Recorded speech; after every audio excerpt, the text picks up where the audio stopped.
The great hall of the Galactic Council was filled with noise. Hundreds of beings from different worlds sat in their seats, talking and arguing as they always did. Some looked like giant insects with many arms. Others were made of living crystal that sparkled in the light. There were fish-like creatures in water suits and tall, thin aliens with too many eyes. Ambassador Hyun-woo sat at the human table near the back of the room. He was an older man with gray hair and tired eyes. His hands were folded on the desk in front of him. Next to him sat Yoonji, a woman in a dark blue military uniform. She had short black hair and a serious face that never showed what she was thinking. For 3 years, Hyun-woo had come to these meetings.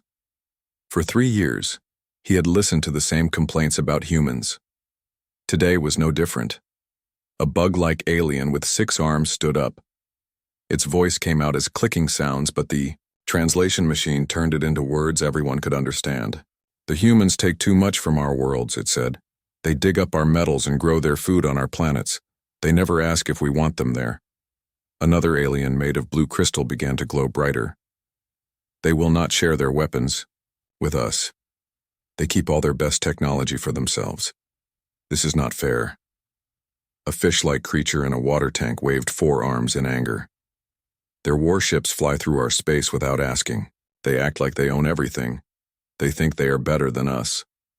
Hyun-woo had heard these same words many times before. The aliens were afraid of humans. They thought humans grew too fast and became too strong. They did not trust them. Every time humans tried to help, the council said no. When humans offered to share their medical knowledge, the council said it was dangerous. When humans wanted to build trade stations, the council said they were trying to control trade. When humans offered to help fight pirates, the council said they were planning to take over. The chancellor, a green amphibian named Keth Moore, hit his gavel on the desk. "Order! Order in the council!" he shouted. His wet skin glistened under the lights. "We must discuss the human military buildup in the outer systems." A tall, pale alien stood up. "The humans have built 50 new battleships this year. Why do they need so many weapons if they come in peace?" Hyunji's jaw got tight, but she did not speak. Hyun-woo put a gentle hand on her arm. He knew she wanted to explain that humans built ships to protect trade routes from pirates. But there was no point. The council would not listen. "The humans refuse to follow our laws," said another alien. "They will not let us inspect their colonies. What are they hiding from us?" "They steal our young people," shouted a crystal being. "Human entertainment and culture make our children want to leave our worlds. This is cultural invasion." Hyun-woo listened to it all. The same fears, the same anger, the same refusal to understand. Humans had come to the galaxy with open hands, wanting to be friends and trade partners. They had saved entire systems from disasters. They had given free medical aid during plagues. They had shared their art, their music, their stories, but the council saw only threat in human kindness. The chancellor pointed at the human table. What do the humans say to these concerns? Hyun-woo had prepared a speech. He had written down all the good things humans had done. He had numbers showing how human trade helped everyone. He had proof that human military forces only fought pirates and raiders. But as he looked around the room at all the hostile faces, he realized something important. It would not matter what he said. They had already decided that humans were the enemy. Slowly, Hyun-woo stood up. The room became quiet. Even the buzzing and clicking sounds stopped. Everyone waited to hear what he would say. "We came to this council 3 years ago," Hyun-woo said. His voice was calm and clear. "We wanted to be your partners. We offered to share our knowledge with you. We wanted to trade with you. We wanted to be your friends." He looked around the room, meeting the eyes of the different aliens. "We have been patient. We have answered your questions. We have followed your rules.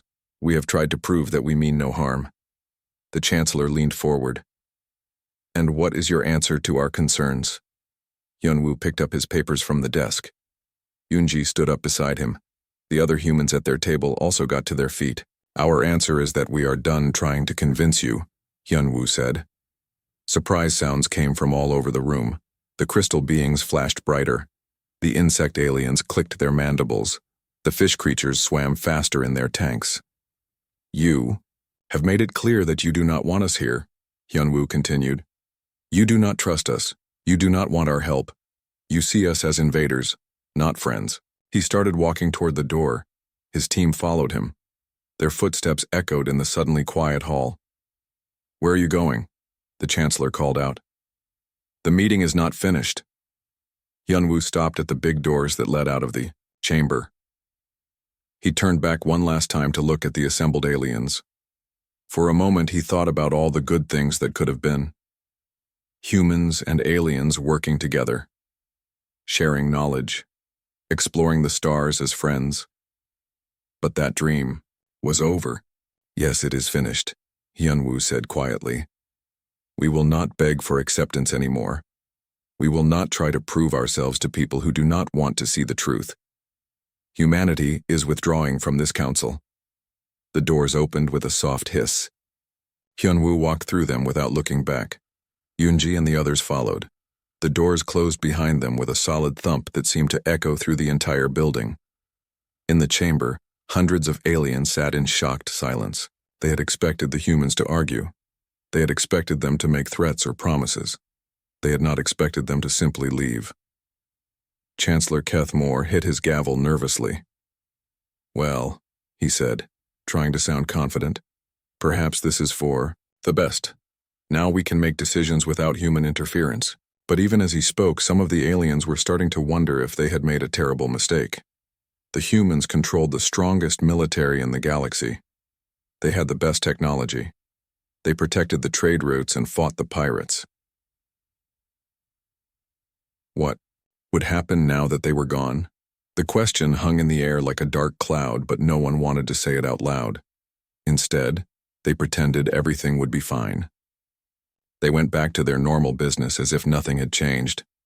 Outside the council building, Hyunwoo looked up at the alien sky one last time. Tomorrow, he would return to human space. He would never sit in that chamber again. The age of human diplomacy with the galaxy was over. 3 months had passed since the humans walked out of the council meeting. At first, most aliens thought they would come back. Humans were emotional, everyone said. They would calm down and return to ask for forgiveness. But the humans did not come back. Talvex was a trader who worked at Nexus Prime, the biggest trade station in the galaxy. He was a bug-like alien with 6 arms and compound eyes that could see in many directions at once. For years he had made good money buying and selling human goods. Human food was very popular. They made something called chocolate that every species seemed to love. Human music players were small and never broke. Human clothes lasted for decades without wearing out. Human medicine could cure diseases that had killed aliens for thousands of years. But now, the human cargo ships had stopped coming. Where are the Earth freighters? Asked Jikna, Talvex's business partner. She was a crystal being whose body glowed different colors when she was worried. Right now she was bright orange with concern. I do not know. Talvex clicked nervously.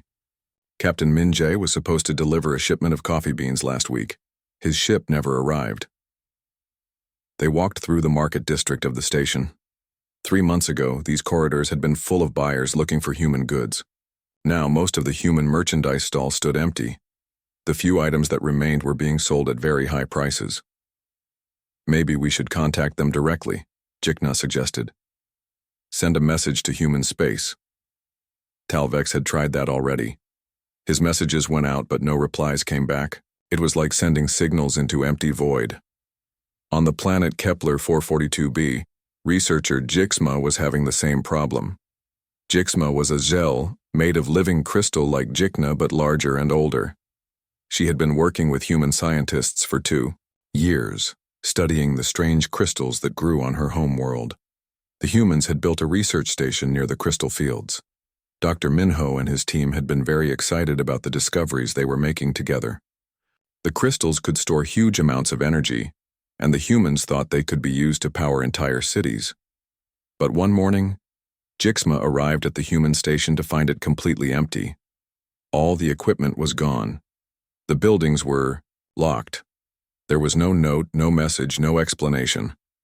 Dr. Minho and his entire team had vanished in the night like ghosts. Jixma sent urgent messages to the human government. She explained that their research was very important and asked when the scientist would return, but like Talvex, she received no reply. In space, ship captain Noltar was discovering that the human disappearance was more serious than just missing trade goods and researchers. Noltar was a Deltan, a fish-like alien who lived in a water suit when he was on dry ships. He had been a cargo captain for 30 years, flying trade routes between different worlds. He had never worried much about pirates because human patrol ships were always nearby. Human warships were fast and powerful. Pirates feared them. When pirates saw human military vessels on their scanners, they ran away to hide in distant asteroid fields. The trade routes had been safer than ever. But now the human ships were gone. Noltar was leading a convoy of 5 cargo ships through the Proxima system when the pirates struck. 3 raider ships came out of hyperspace and demanded that the convoy surrender all their cargo. In the old days, Noltar would have sent a distress signal and human patrol ships would have arrived within minutes. Now he sent the signal and waited. And waited. No help came. The pirates destroyed 2 cargo ships and stole everything from the other 3. Noltar barely escaped with his life. When he finally reached a safe port, he sent angry messages to the council demanding to know where. The human protectors had gone. The council had no answer to give him.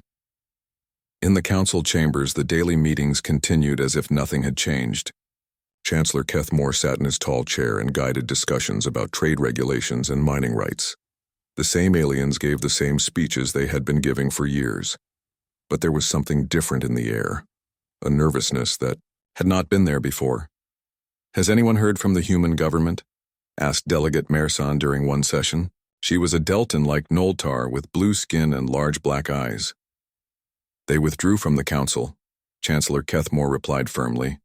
"We must respect their decision and continue our work without them." "But what about the trade disruptions?" asked another delegate. "My world depends on human medical supplies. Our hospitals are running out of medicine." "We will find other suppliers," the Chancellor said. "There are many species in the galaxy who can provide what we need." But privately, Kethmore was worried. He had tried to contact Ambassador Hyunwoo several times. His messages were not returned. When he sent official diplomatic requests to the human capital world, they disappeared into silence. Intelligence reports were even more troubling. Human space seemed to have gone dark. No ships were seen entering or leaving human systems. No communication signals were being broadcast. It was as if an entire species had simply vanished from the galaxy. Agent Morquez was the Council's best spy. He was a Deltan like Mersan, but he worked in the shadows instead of in government meetings. For 20 years he had gathered information about potential threats to Council worlds.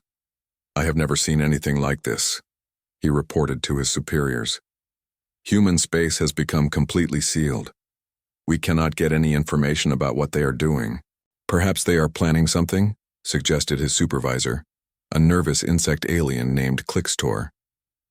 "That is what worries me," Morquez replied. "Angry species make threats. They send angry messages. They stage protests. They do not disappear completely."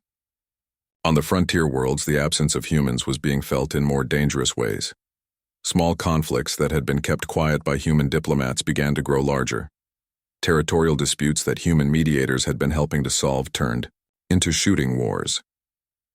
The hegemony of Crix was a group of militaristic worlds that had always wanted to expand their territory. For years, they had been held in check by the knowledge that human fleets would respond to any aggressive actions. Now, with humans gone, they began testing the boundaries. Crix warships appeared near the borders of weaker worlds. They made demands for tribute and submission.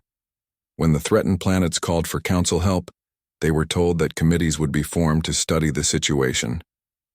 By the time the committees made their decisions, 3 small worlds had already been forced to join the Crix hegemony. Back on Nexus Prime, Talvex was facing financial ruin. His warehouse full of human goods had seemed like a smart investment 3 months ago. Now, he could not get any new supplies, and the demand for human products was driving prices so high that few beings could afford them. "We need to find the humans," he told Jikna. "Our business will fail if we cannot get more human merchandise." "I heard that some traders are organizing an expedition," Jikna said. Her crystal body was glowing a worried purple color. "They want to fly to human space and make contact directly." Talvex thought about this. It was dangerous to fly into another species' territory without permission, but he was desperate. "When do they leave?" he asked. "The expedition of 25. Merchant ships departed from Nexus Prime 2 weeks later. They carried gifts and trade goods, hoping to convince the humans to resume commerce. The ships were armed with only basic defensive weapons and carried messages of peaceful intent. None of them ever returned. Their disappearance sent a chill through the galaxy. What had happened to them? Had the humans destroyed the ships? Had they been captured? Or had something else happened in the dark spaces between the stars? The questions had no answers, and that made them more frightening than any threat. In his private office, Chancellor Kethmore stared at intelligence reports and tried not to show his fear. The galaxy was slowly falling apart without human involvement, but he could not admit that publicly. The Council had rejected humanity, and Council pride would not allow them to ask for help now. But late at night, when he was alone with his thoughts, Kethmore wondered what the humans were planning in their silence. 6 months after the humans left the Council, the galaxy was starting to crack apart like a broken egg. The first big problem began in the fringe territories, the wild areas of space where law was weak and pirates were strong. For years, human patrol fleets had kept these raiders under control. The pirates had been afraid to attack big convoys or important trade routes because they knew human warships would hunt them down. Now the human ships were gone, and the pirates were getting bold. 3 different pirate groups started fighting each other for control of the best raiding zones. The Red Star Pirates, the Void Hunters Gang, and the Iron Skull Brotherhood all wanted the same shipping lanes. Their battles turned entire star systems into war zones. Captain Rixnall of the merchant ship, Peaceful Trader, learned this the hard way. He was carrying medical supplies to a colony world when pirates from 2 different gangs attacked his convoy. At the same time, the pirates were so busy fighting each other that they forgot about the cargo ships until it was too late. 3 freighters were destroyed in the crossfire. "Where are the human protectors?" Rixnall asked in his emergency broadcast. "We need help now." But no help came. The Council defense fleet was too small and too slow. By the time they arrived, the pirates were long gone and the medical supplies were floating in space with the wreckage. The hegemony of Crix was causing even bigger problems. This was a group of warrior worlds that had always wanted to conquer their neighbors. They had been kept in check by fear of human military power. Now that fear was gone. Governor Hepjohn of the small world Altair 7 watched enemy warships appear around his planet. The Crix ships were big and ugly, covered with weapons and painted in war colors. They sent a simple message: surrender or be destroyed. "This is Governor Hepjohn of Altair 7, he broadcast to anyone who would listen. "We are under attack by Crix forces. We need immediate military assistance." The governor sent urgent messages to the Council begging for help. The Council responded by forming a committee to study the situation. The committee would need 4 months to make a decision about what to do. Governor Hepjohn did not have 4 months. He had 4 hours before the Crix deadline expired. With no choice left, he surrendered his world to save his people's lives. Meanwhile, on the pleasure world of Risa Prime, entertainment director Kixvo was facing a different kind of crisis. His world made money by providing fun and entertainment to tourists from across the galaxy. For the past few years, human entertainment had been the most popular attraction. Human movies told exciting stories that made aliens laugh and cry. Human music had rhythms that every species seemed to enjoy. Human interactive games were so realistic that players felt like they were living in different worlds. But with humans gone, the entertainment industry was collapsing. "Attendance is down 60%, Kivo's assistant reported. The assistant was a small furry alien with big ears that drooped when he was sad. The tourists come here expecting human entertainment, but we have nothing new to offer them. Kivo tried to replace human content with entertainment from other species, but it was not the same. Vex comedy was too focused on insect behavior for most aliens to understand. Gel music was beautiful but too slow and repetitive. Deltan art was all about underwater themes that land dwellers found boring. Can we make our own copies of human entertainment? Kivo asked. His assistant's ears drooped even more. We tried, but we do not understand how humans tell stories. Their entertainment has something special that we cannot copy. Across the galaxy, similar problems were growing worse every day. Human goods had not just been popular, they had been essential to the galactic economy. Now that they were gone, entire industries were failing. Dr. Velma was a Zell scientist who studied alien diseases. Her laboratory on the crystal world of New Gel had been working on a cure for a plague that was killing millions of Deltans. The key to her research was a quantum analyzer that had been built by humans. The machine was incredibly complex, with thousands of tiny parts that worked together in perfect harmony. Only human engineers knew how to make the special components that kept it running. Last week, the quantum analyzer had broken down.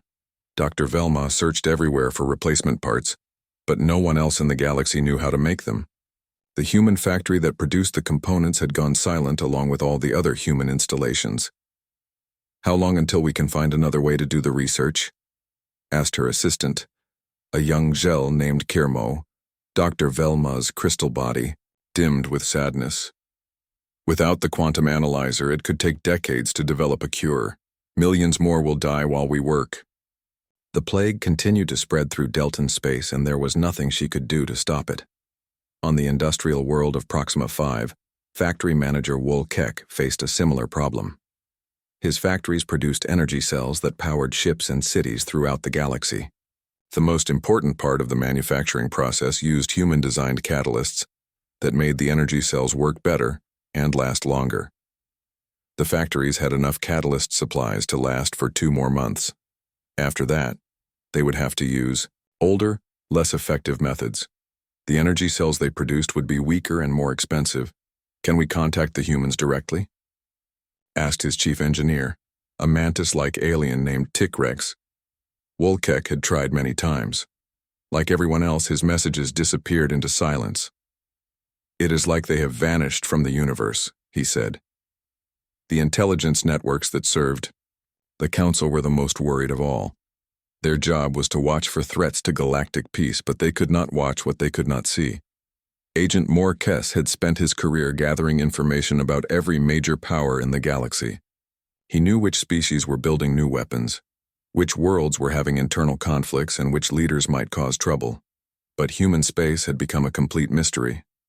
We have lost all contact with our sources inside human territory, he reported to Intelligence Director Nexvon. Our surveillance probes are being turned back at the borders of human space. We cannot get any information about what they are doing. Director Nexvon was a tall, thin alien with pale skin and large black eyes. She had been in charge of Council intelligence for 15 years and had never faced a problem like this. Could they be preparing for war? She asked. I do not know, Morkes admitted. That is what makes this so dangerous. They could be building a massive fleet, or they could be doing nothing at all. We have no way to tell. What made the situation worse was that human space was not just quiet. It was completely sealed off. No ships went in or came out. No communication signals were detected. It was like an entire section of the galaxy had been wrapped in invisible walls. Send a diplomatic ship to the human border, Director Nexvon ordered. Tell them we want to talk. The diplomatic ship Peaceseeker was sent to the edge of human space 3 days later. It carried a small crew of experienced diplomats and a message of peaceful intent. When it reached the border, it was met by automated warning beacons. This is restricted space, the beacons broadcast. Turn back immediately. Any ship that crosses this border will be destroyed without warning. The diplomats tried to explain that they came in peace, but the beacons simply repeated their warning. When the Peaceseeker tried to cross the border anyway, weapons platforms hidden in the asteroid fields opened fire. The ship barely escaped, with its life. Back on the Council capital world, Chancellor Kethmore was trying to hold the government together as crisis after crisis struck the galaxy. Every day brought new reports of pirate attacks, economic problems, and failed systems that depended on human technology. "Perhaps we should try to negotiate with them," suggested Delegate Mersan during an emergency session. "Surely they would be willing to discuss some kind of agreement." War Leader Dexmore of the Crick slammed his fist on his desk. "We should not beg the humans for help. They abandoned us when we needed them most. Let them stay in their corner of space while we solve our own problems." "What problems are those?" asked Delegate Yexma sarcastically. "The pirate raids? The economic collapse? The plague that is killing millions of Deltans? Which problems are we solving exactly?" The argument that followed was loud and angry, with representatives blaming each other for the crisis. Some wanted to contact the humans immediately. Others said they should never deal with humans again. A few suggested that they should prepare for war, thinking that humans might be planning to attack. Chancellor Kethmore tried to maintain order, but even he was starting to crack under the pressure. Late at night, in his private office, he stared at maps of the galaxy and tried to count all the problems that were growing worse every day. The humans had been gone for only 6 months, but already it felt like the galaxy was falling apart. How had they not noticed how much they depended on human protection, human trade, and human technology? As he sat alone in the dark, Chancellor Kethmore began to wonder if the Council had made the biggest mistake in galactic history when they drove the humans away, but his pride would not let him admit it, not even to himself. 1 year after the humans left the Council, something terrible came out of the dark spaces between galaxies. The first sign of danger came from the observatory on Kepler 186f, a peaceful world where the Narvani people studied the stars. Astronomer Jinko was working the night shift when her instruments detected something impossible. "Director Melsan, you need to see this," she called to her supervisor. Director Melsan was an old Narvani with wrinkled blue skin and wise yellow eyes. She had been watching the stars for 40 years and thought she had seen everything. But when she looked at Jinko's readings, her blood turned cold. "How many ships are there?" she whispered. "At least 50, Jinko replied, her voice shaking. "But they are huge, Director. Each one is the size of a small moon, and they are not like any ships we have ever seen before." The ships were alive. They looked like massive sea creatures swimming through space with tentacles that stretched for kilometers and skin that pulsed with dark energy. They moved without engines, bending space around them in ways that hurt to think about. Director Melsan had read the old histories. She knew what these creatures were, even though they had not been seen for 300 years. "Send the alert immediately," she ordered. "Code Black Emergency. The Void Hunters have returned." The Void Hunters were nightmares made real. They came from the empty darkness between galaxies, feeding on entire worlds. 3 centuries ago, they had appeared suddenly and consumed dozens of planets before mysteriously disappearing back into the void. Now they were back, and they were hungry. The first world to fall was Kepler 180f itself. The observatory that had detected the Void Hunters became their first target. The alien bioships surrounded the planet like predators surrounding prey. What happened next was worse than any nightmare. The Void Hunters did not use weapons in any normal sense. Instead, they extended massive feeding tentacles down to the planet's surface. These tentacles drained everything they touched. The life force from living beings, the energy from machines, even the molecular bonds that held matter together. In 6 hours, a world that had been home to 12 million Narvani was reduced to a dead gray ball of dust. Every living thing was gone. Every building had crumbled to powder. Even the oceans had been drained away. The only survivor was a single escape pod that had launched from the observatory just as the attack began. Astronomer Jinko drifted in space for 3 days before a rescue ship found her. When they brought her aboard, she could only repeat the same words over and over. They ate everything. They ate the whole world. The Council's response was swift, but completely inadequate. Admiral Zor Keth of the Council Defense Fleet was a veteran warrior who had fought pirates and raiders for 20 years, but he had never faced an enemy like the Void Hunters. "Mobilize all available fleets," he ordered. From his flagship Guardian of Peace, "We must stop them before they reach the core worlds." The problem was that the Council had never prepared for a war like this. Their military was designed to keep peace between civilized species, not to fight monsters from the dark between galaxies. Their ships were lightly armed and built for speed, not for the kind of brutal combat that was coming. The first major battle took place at the Vega system. Admiral Zorketh led 60 ships against a single Void Hunter bioship. He thought his numbers would give him an advantage. He was wrong. The alien creature was 3 kilometers long and covered with living weapons that grew and changed during the battle. When Council ships fired missiles, the bioship sprouted new tentacles that caught the missiles and absorbed their energy. When they used energy beams, the creature's skin adapted to deflect the attacks. Worst of all, the bioship could heal itself. Damage that should have been fatal simply closed up like wounds on living flesh. The monster seemed to get stronger as the battle continued, feeding on the energy of the weapons being used against it. Fleet Commander Pexina watched in horror from her bridge as the creature destroyed ship after ship. The bioship's tentacles wrapped around Council vessels and crushed them like toys. Acid sprayed from its pores, eating through armor and hull metal. Living missiles launched from its body, each one seeking out a different target. "All ships retreat," Admiral Zorketh ordered, but it was too late. Of the 60 ships that had entered the battle, only 3 escaped to bring news of the defeat. Admiral Zorketh's flagship was among the lost, consumed along with its brave crew. News of the disaster spread through the galaxy like wildfire. Panic gripped the civilian populations as they realized that their protectors could not protect them from this new threat. Refugee ships began fleeing from the outer worlds toward the core systems. Space lanes became clogged with frightened families, carrying whatever they could save. The orderly trade routes that had connected the galaxy for centuries turned into chaos. On the industrial world of New Vex, factory manager Koljin watched thousands of ships arriving every day. His world did not have housing for so many refugees, but he could not turn them away. "Where can we put them all?" asked his assistant, a young Vex named Pixka. "I do not know," Koljin replied. "The refugee camps are already overflowing." The refugee crisis was making everything worse. Worlds that had been stable for generations were suddenly overwhelmed with hungry, frightened people. Food shortages developed.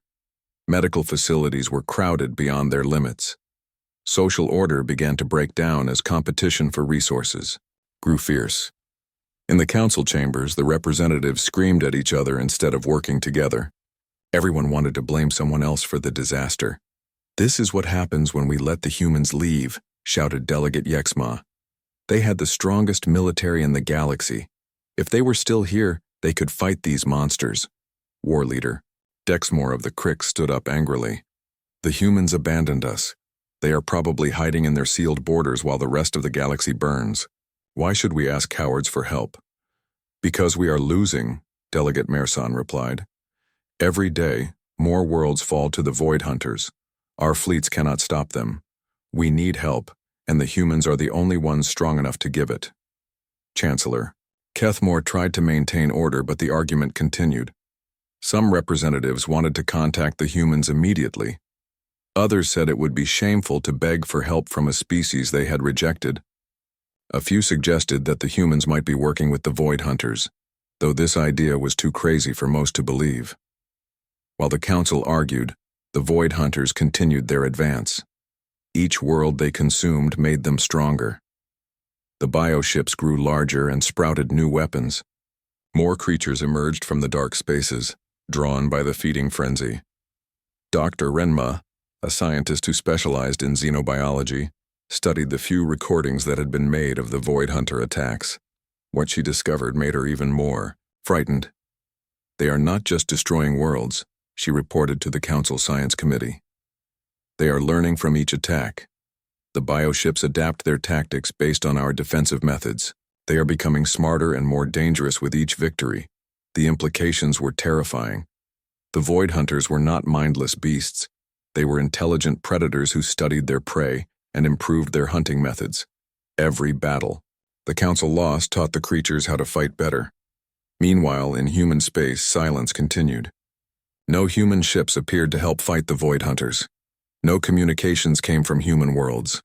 The automated warning beacons at their borders still threatened to destroy any ship that tried to enter their territory.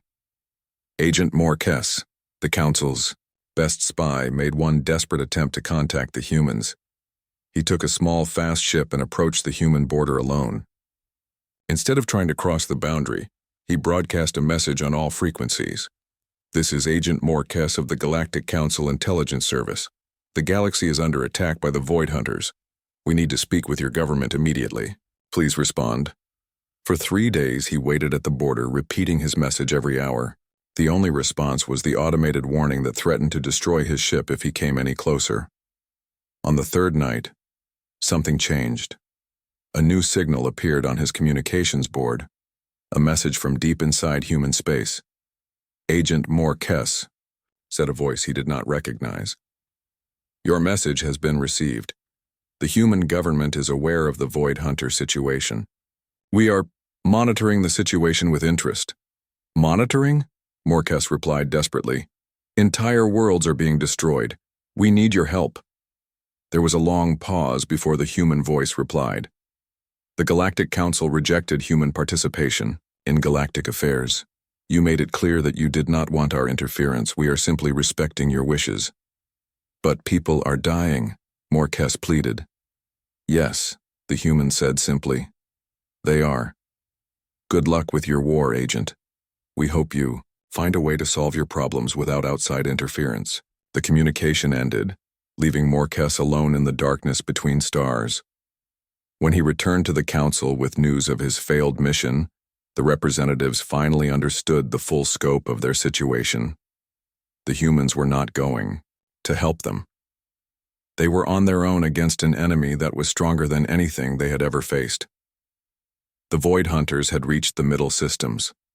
Soon they would threaten the core worlds where billions of beings lived and worked. The emergency message was sent on the highest priority channel that the Council had. Chancellor Kethmore recorded it himself, his usual proud manner replaced by barely hidden desperation. "To the human government and all human people," he began, his voice shaking slightly. "The Galactic Council formally requests immediate assistance in fighting the Void Hunter threat. We understand that our past relations had difficulties, but surely in the face of galactic extinction, old disagreements can be forgotten. Please respond as quickly as possible." The message was transmitted toward human space, and then they waited. Hours passed with no reply, then days. Some council members began to fear that the humans would ignore them completely. But on the third day, an answer came. The face that appeared on the communication screen was not Ambassador Hyunwoo, who they remembered from the old diplomatic meetings. This was a new person, a man in a military uniform with serious dark eyes and graying hair. "Chancellor Kethmore," the human said in a calm, measured voice. "I am Admiral Taemin of the Human Defense Forces. Your message has been received and discussed by our government." Kethmore leaned forward eagerly in his chair. "Admiral, we desperately need your help. The Void Hunters are destroying everything in their path. Our fleets cannot stop them." "Yes, we know," Admiral Taemin replied. "We have been watching the situation develop since the creatures first appeared." The Chancellor felt a chill run through his body. "Watching? You have been observing our worlds being destroyed and done nothing?" The Admiral's expression did not change. "We have done exactly what you asked us to do, Chancellor. We withdrew from galactic affairs.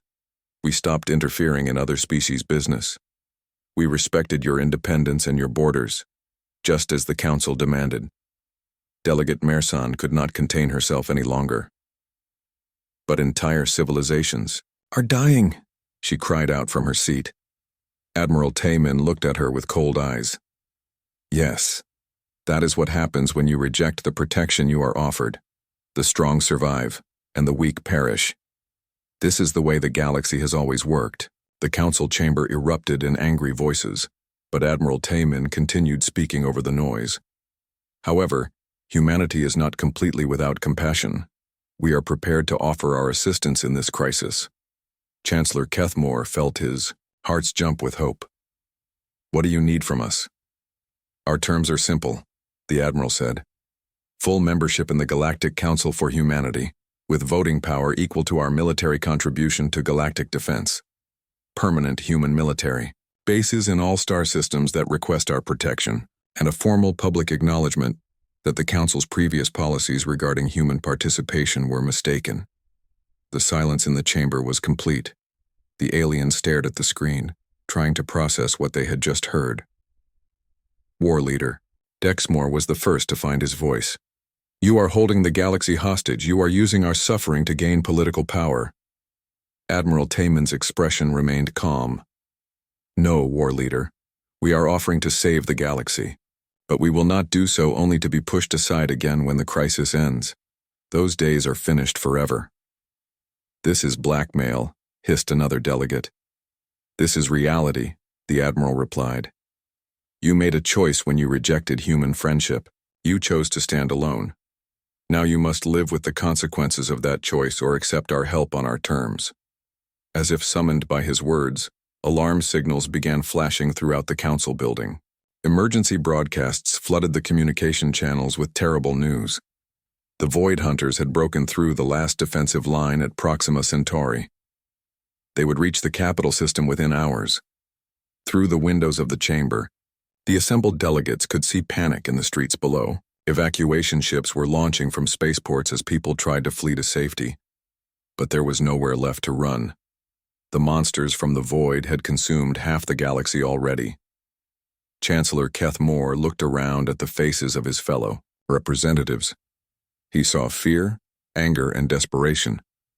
But most of all, he saw the knowledge that they had no choice left. On behalf of the Galactic Council, he said slowly, each word feeling like swallowing poison, I accept your terms. Admiral Taman smiled for the first time during their conversation. Excellent decision, Chancellor. Our fleets will be with you shortly. Oh, and one more thing. You should watch carefully how we handle the Void Hunters. I think you will find our methods quite educational.